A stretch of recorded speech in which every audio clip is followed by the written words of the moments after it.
там люди есть? Да, Поднимай на состав. поднимаю, начальника поднял. Так всех, весь офицерский состав, офицерский корпус поднимай. 26. aprila 1986. godine, nekad u sitne sate, došlo je do eksplozije četvrtog reaktora. Eksploziju je prouzrokovala loša sovjetska konstrukcija, a pre svega problem ljudske pohlepe i želje za novcem i slavom. Te večeri test koji nije smeo da se održi jer je po nalogu ukrajinske vlade bio zabranjen, održan je od strane Anatolija Djatlova. Zbog istog, populacija cele naše planete mogla je biti izbrisana, međutim, možda po našu sreću ili nesreću, zavisi kako ko gleda, katastrofa je zadržana na relativno maloj površini Černobilske nuklearne elektrane i malog mesta Pripjat.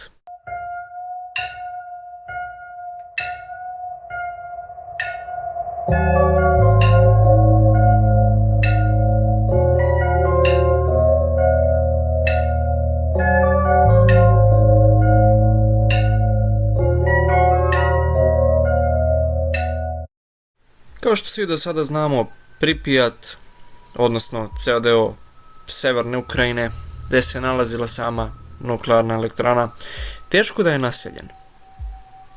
Retko ko se vratio nakon eksplozije i to su najčešće bili stari koji nisu imali velike šanse da prežive, počevši od toga da se radi o manje više seoskom društvu, a zbog same radijacije zemlja je propala, biljke nisu mogle da se uzgajaju, isto tako ni životinje nisu mogle da se drže. Naravno, srećom, danas u 21. veku, zahvaljujući satelitima, zahvaljujući modernoj tehnologiji, imamo tu čast, tako kažemo, da svi iz naših kuća istražimo isto mesto, tako da služit ćemo se Google mapama, ni manje ni više. Kao što vidite, evo ovdje imamo Gamma Travel automobil, koristit ćemo se danas njim. Kao što vidite, nalazimo se negde, da kažemo, u centru samog mesta. Možemo vidjeti, dakle, normalno da je sve uništeno, prozori su polupani od same eksplozije, to nije ništa čudno. Naravno, ići kroz ove šumarke, ići kroz ovo mesto sam nije baš najlepši prizor, jer iskreno da budem, svi smo igrali igrice tipa Metroa, tipa Stalkera, gde baš i nije najbolja atmosfera, ako se tako možemo izraziti, jer imate sva ona stvorenja koja gledaju da vas ubiju, da vas unište.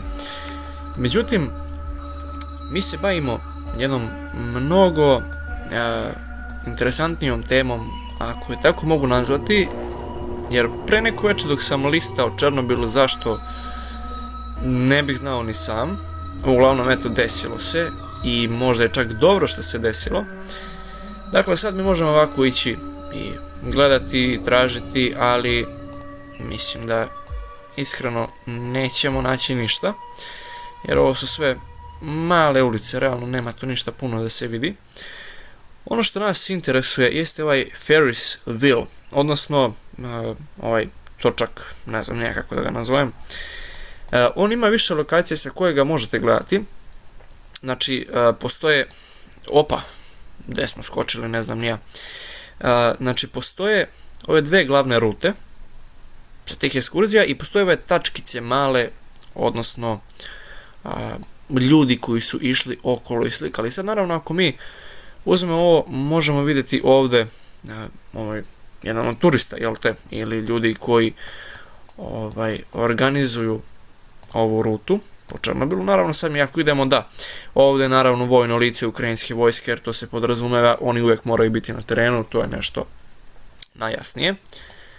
Dakle, tu je taj turista, ovde nemamo ništa posebno, sad ćemo mi, mislim da čak možemo, evo ga.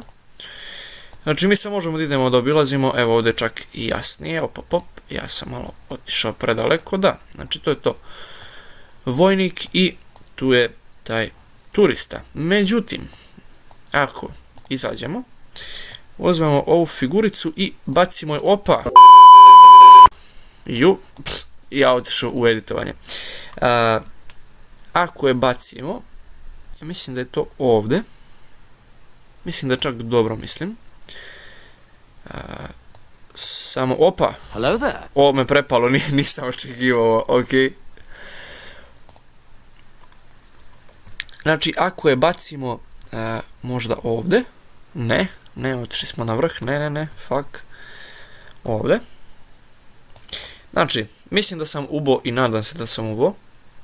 I sad ako izađemo ovdje na čistinu, i ako odemo ovdje, vidite li dakle nešto čudno? Kao prvo, jedna od interesantnih stvari jeste ova, da kažem, lobanja i šaka. Nisam siguran koliko to može se vidi, pokušat ću negde u editovanju da napravim outline da se to vidi. Međutim, jedna možda strašnija stvar jeste ono što nas čeka ovdje. Ako niste vidjeli do sada, dakle, to je ovo. Sad ja nisam siguran, ali malo pre smo prošli, vjerojatno ću ovdje negdje na ekranu staviti, isto ovo sam pokazao, ovdje se ova figura, odnosno ova lutka nije nalazila i to je ono što me zbunjuje. Znači jednostavno nije bilo. Je sad moja neka prva zamisao je, ok, ovo je neko turista, znači neko je hteo da napravi neku foru, da jednostavno uplaši ljude, jer mislim da su bili svjesni toga da će se kad tad naći ovo. Međutim, ukoliko prođemo ovdje, te figure više nema. Znači, nema i ovdje i nema i ovdje. Što nam govori ništa više, mislim da je to neko ko se kreće. E sad, ovdje naravno imamo grupicu turista. Međutim, ono što mene brine jeste to što ja ovdje ne vidim apsolutno nikoga ko nosi odelo kao što je nosila ona lutka. Znači, evo, imamo ovdje čovjeka koji nosi ljubičasto, to žensko nije, znači veze s vezom nema. Vratit ćemo se opet. Znači, sad ćemo opet ovdje. Evo još jednom, čisto to potvrdi. Znači, crne, da kažem, pantalone. Gore ljubičasta ta neka karirana jakna i sve to sad ovdje u žbunju. Realno, mislim, nema šta se vidi, sve sam ovo prošao. Nisam primetio ništa čudno. Naravno, postoje velike šanse da je to turista, da je tu da se sakrila, ali ako kamera već prolazi ovako, mislim da bi barem deo, ako ništa drugo, iste morala da uhvati kamera.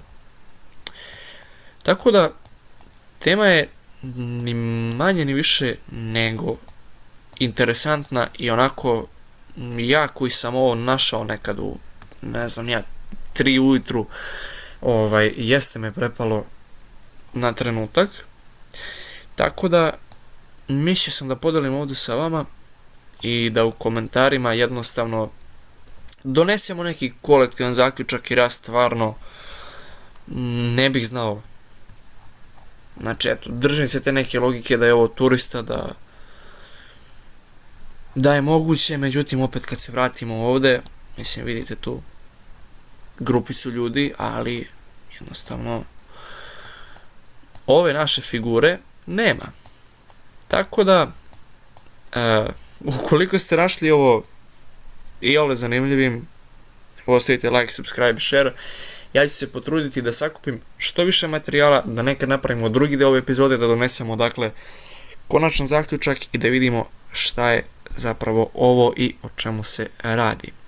Naravno, ukoliko iskopam još nešto interesantno, a interesantnih stvari na Google mapama ima i više nego što očekujete, podobno ću podeliti. Očekujte još ovakvog materijala, a do sljedećeg vidimo se. Pozdrav!